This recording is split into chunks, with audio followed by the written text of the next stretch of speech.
Hey everyone. It's been quite a while since the last entry in this kind of dead series, but we're back again. This time we're back reacting to BRYSON. But this time he's got a spanking new video on family camping trips. Now, I have my own personal bias against camping because as a kid, I fucking hated going out in the middle of the woods to just do some camping and make some delicious s'mores by the campfire and tell ghost stories. But growing up, I'm realizing how important it is for people to just get a taste of what nature is like, even if it's against their will. Yeah, welcome back to another episode of Blind Commentaries. Today we'll be reacting to Family Camping First by BRYSON or Haminations. If you're looking forward to this series coming back 2 years later, feel free to leave a like and subscribe, as we're currently on the road to 90K, and hitting that button is the best way we can get there.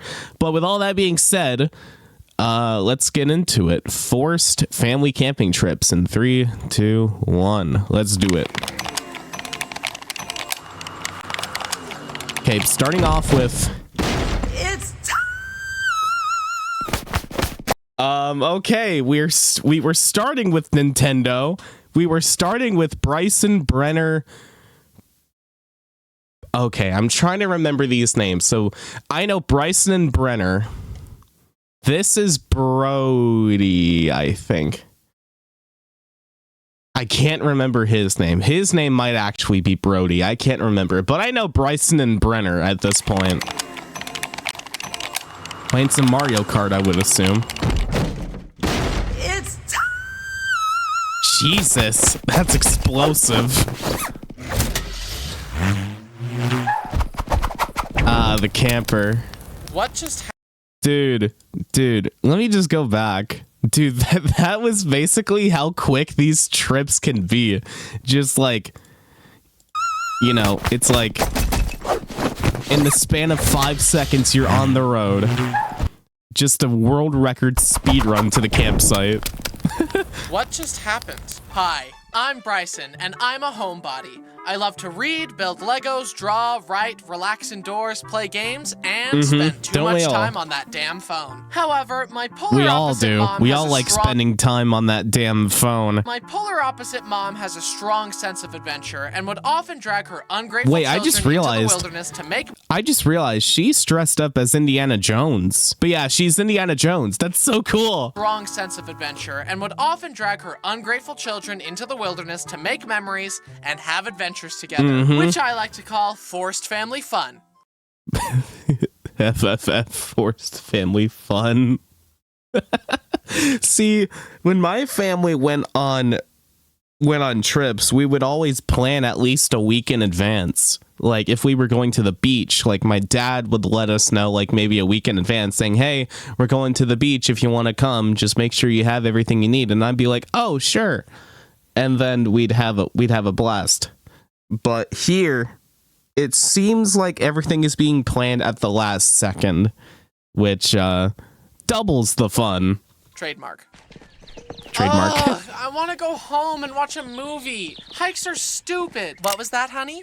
I mean, I love the woods. Let's keep hiking. That's right, dear. I can't complain too much, God, though. I really love trips, so her demeanor, too. Roughing it. She's always, like, I love how Bryson's just like, dude, I want to go home and watch a movie. This shit is stupid.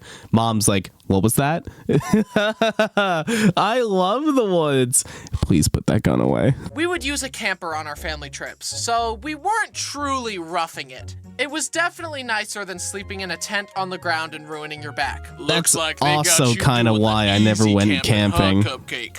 I just got back from a 42-night camping trip in the mountains where I ate nothing but tree bark and slept on a tarp on top of sharp rocks and pine cones. And that sounds like a book called Hatchet.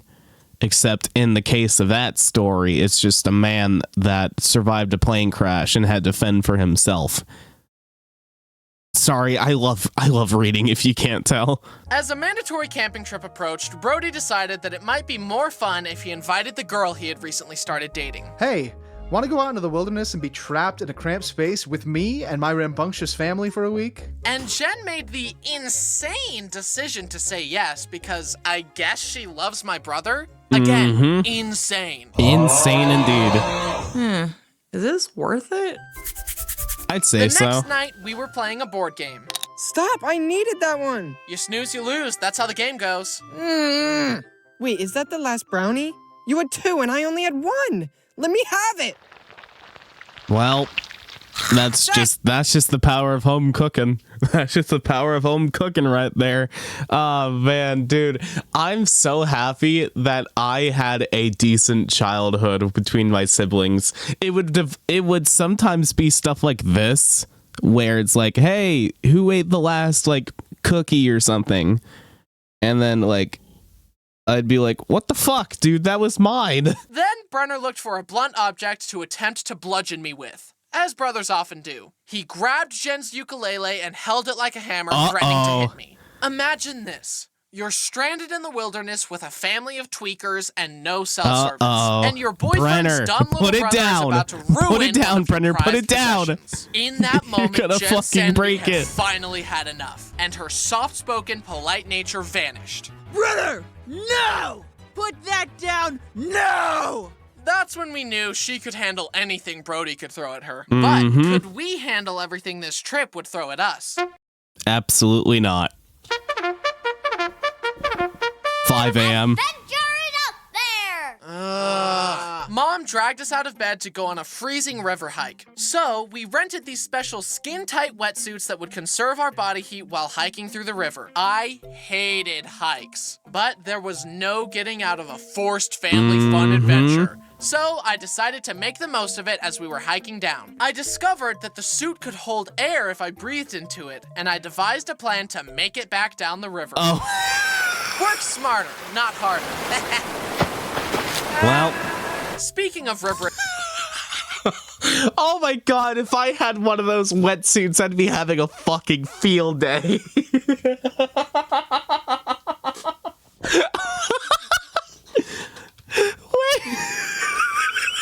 You know what this reminds me of? It reminds me of that one meme I remember seeing like a couple like years ago.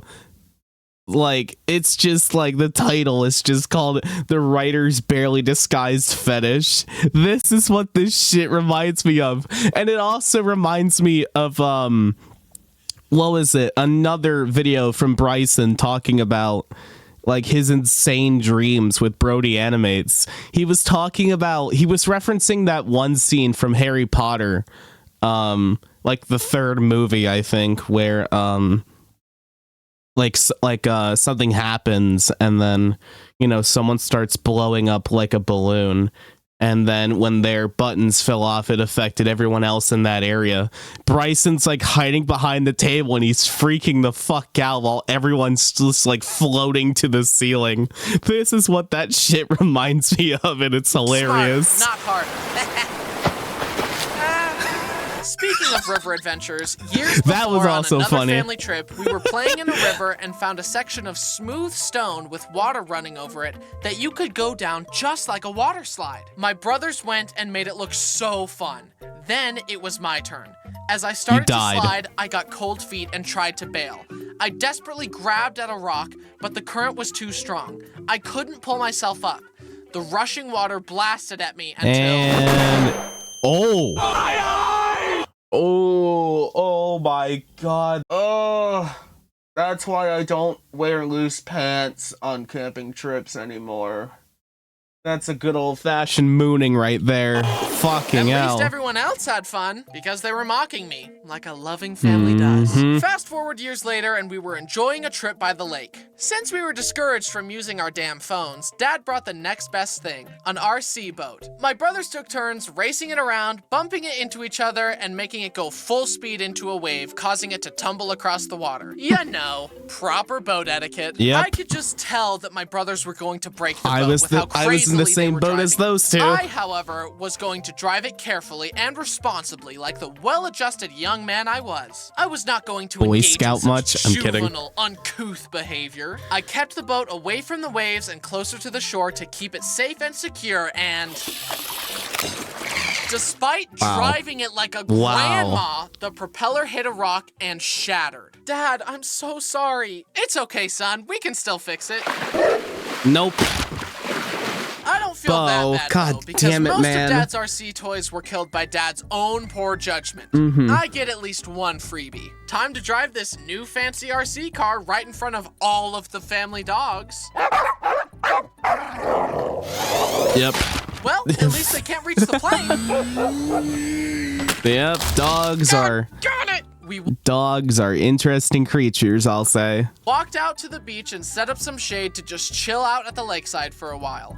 I needed a place to leash Bo, but it was all just sand. Luckily, I thought ahead and brought a sand anchor. We screwed it into the ground and patted the sand down tight, and leashed the beast to it. Huzzah! Another obstacle conquered by the great Bryson's gift of foresight. One small issue, though. Knowing Bryson's other stories about Bo, this is only gonna mean he's gonna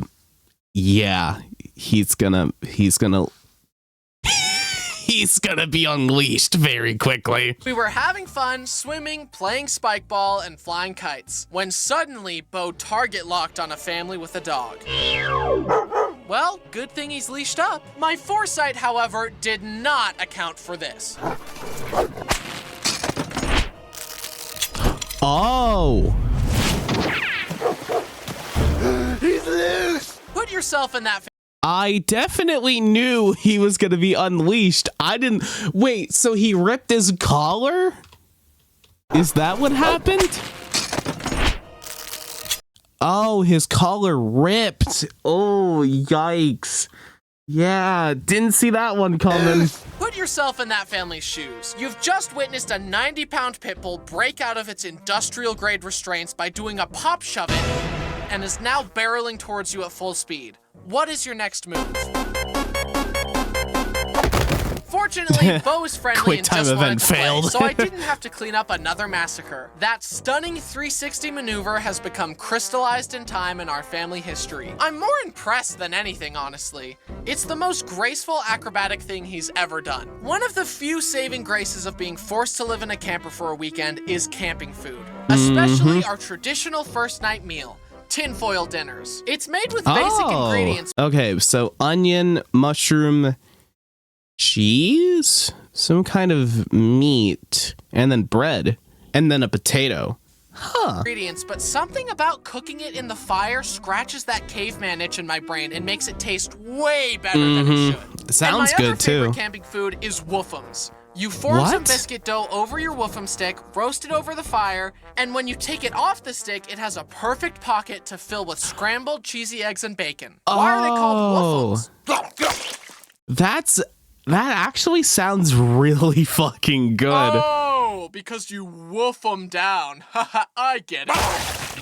Well, And we even Saw made that Dutch coming. oven pizza once. That was true fine dining. that looks in the incredible, wilderness. dude. But of course, we also did the Oh classics my like god, I'm salty I missed out on family camping trips now. But at the same time, I hated camping as a kid, so kind of valid, but at the same time, kind of no. I had just finished cooking my hot dog to perfection. It had a beautiful, even crispiness all around it. I put it in a bun and went to the table where the condiments were. And it was Bo got dark, it. so I grabbed what I thought was the ketchup and covered my hot dog with it. But the texture was off. I brought my hot dog into the firelight to see that it was relish, which I hate. My perfectly cooked hot dog was ruined. My blood boiled. I mean, was I wouldn't be overwhelmed that with mad. rage, and I let out a scream that every camper within a mile could hear. Fudge! Oh. Only I didn't say fudge. Only yes, I was hoping you would go for the Christmas Story reference. Oh my god, dude, A Christmas Story will always be my favorite Christmas movie just from this moment alone. Fudge! Only I didn't say fudge. I said the word. The The big one. The F dash dash dash word. yeah. Oh my god, that brings a smile to my face, man. That was such a clever way to sneak it in. To make my night even more f***ing perfect, when we were cooking he s'mores did it later, again. I had finally gotten my Jesus. marshmallow to a perfect even golden brown, and Brayden whacked his skewer into my marshmallow, causing it to fall in the fire. Oh, Brayden. Brayden, I don't understand you. But also, holy shit, Bryson's got that expression like, you've got 2 seconds to get as far away from me as possible before I wring your fucking neck. And he actually does it, too. As I was just about to get into the shower, Brayden pushed me aside and jumped in. This was the final straw. Enjoy your shower, Brayden. Forever. Oh. For our next trip with our extended That's family, evil. we all rented ATVs so we could tear up the sand dunes. Later in the day, Brody and I wanted to go on another excursion, but the big ATV was being used by my parents. So we asked to borrow our grandparents' ATV, and they said yes. And off we went on an adventure. Now, I didn't know this, but this ATV was narrower than the bigger one I was used to. Oh, so I well. went to do a power slide just like I had done before, but since it was narrower, the ATV tipped on its side. As it tipped, Brody reached out, attempting to parry the earth itself and prevent us from Whoa. tipping. His ego His was damaged far arm- more than his arm was. Ugh. We tried our best, but we couldn't tip it right side up, and the sun was starting to set. Damn. We can't tip it, and it's getting dark, and we're gonna die and get eaten by coyotes. Coyotes are the least of your worries out on these dunes. Oh. Oh my god. Luckily, Okay. another ATV It drove was all by. an Brody waved him imagination. down, Holy and the fuck, guy that helped scared us me. tip it back up. After that, I had lost my appetite for driving. My need for speed, one might say. So Brody drove us back to the campsite and told everyone what happened. And everyone made fun of me, like a loving family Like a does. loving family For the does. next trip, we were gonna go on a slot canyon hike. So I once again used my wonderful gift of foresight and bought little boots to keep Bo and Dixie's paws cool on the hot rocks. Oh, they had another family dog. I don't know if Bryson ever talked about this one, but yeah, let's hear it. Despite being an old grandma dog, Dixie loved hiking with us. However, it definitely was tiring for her. So I can much so imagine that when she's she found old. a shady spot, she wouldn't even bother with the quadruple spin process to lie down. She would just stop holding herself up and plop down on the ground to start resting as soon as possible. I would do the same. I'm taking a nap here. I would do the same, not gonna Whenever lie. we would go hiking, Dixie had to be with us. She refused to be left at the campsite. She would run back and forth between the people in the front and the people in the back during the hikes. It was always so sweet how she insisted on being around us, and whenever a camp trip was over and she saw us start packing up, she would plant herself in the cars and refuse to get out. I'm coming whether you like it or not, and also I call shotgun. After that trip, she was exhausted. Dogs she get literally priorities, rested man. for like 2 weeks. But to her, it was worth it just to be with us. I'll always cherish the time we got to spend with her. Last year, Dixie passed away. I'll love and miss her forever. Goodbye, Oh. Dixie. You were the quintessential family dog, sweet, protective, and loyal. You'll live on in our hearts forever. Dogs are not with us our whole lives, but they make our Oh, lives whole. shit. In conclusion, I'm Oh my god. Okay, I need to share with you my family dog. So,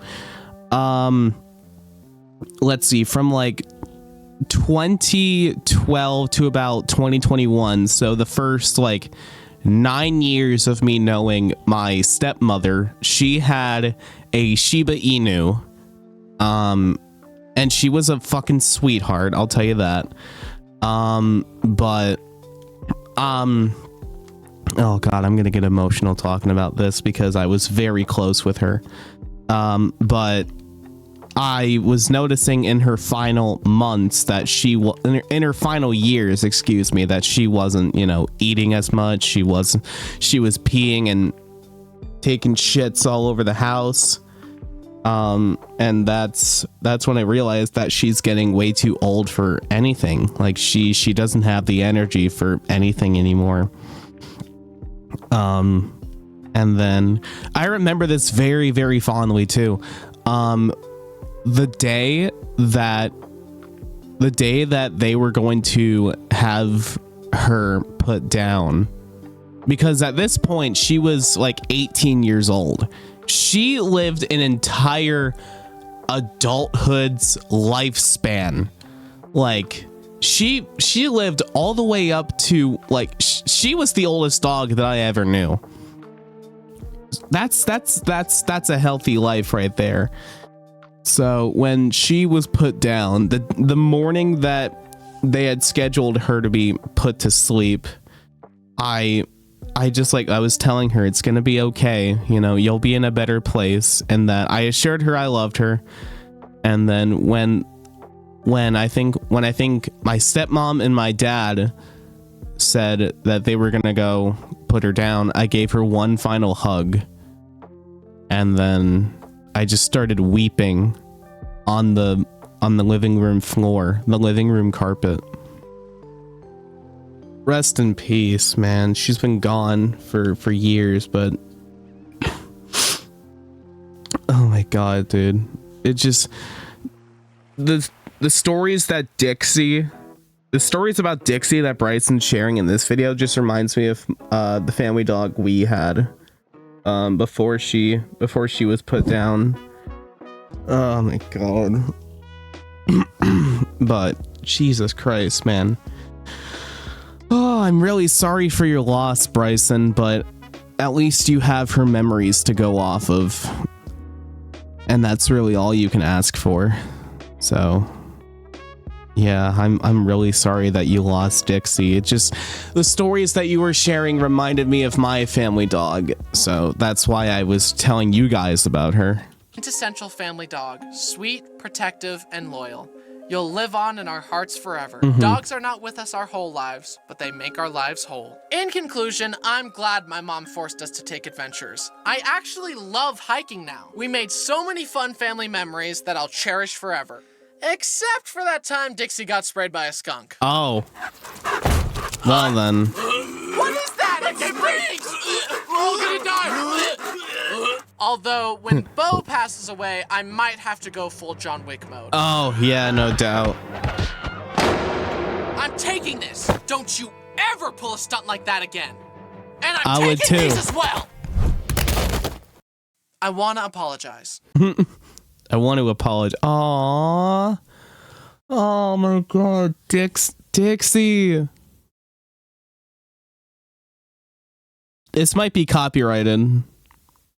Rest in peace, Dixie. Everybody? Oh my god, dude. That was a trip, man. That was an absolute trip, man. Literally. But oh my god, it had a very sour ending to it. I was on the brink of crying, man. Oh my god. Holy shit, dude. Well, that just about concludes this episode of Blind Commentaries. If you have enjoy this episode and want to see more, feel free to leave a like and subscribe. Feel free to check out the other episodes in the series, even though the last one was from like 3 years ago or 2 years ago now to the day, I think. But yeah, with that being said, I want to thank you all so much for watching, and I will see you in the next one. Peace out.